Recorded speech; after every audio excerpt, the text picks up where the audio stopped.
We're in Turlock, California, which is the heart of the Central Valley growing region, right in the middle.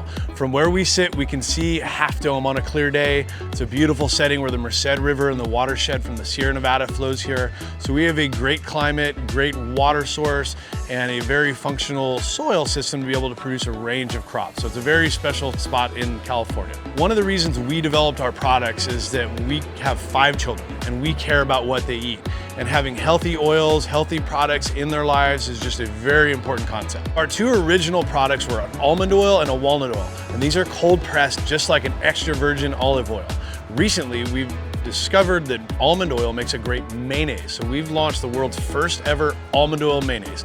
Healthy, tastes great, and has clean ingredients. California is such a breadbasket of commodities: almonds, walnuts, strawberries, fruits, vegetables, everything you name. It's so important to feed our country and feed the world.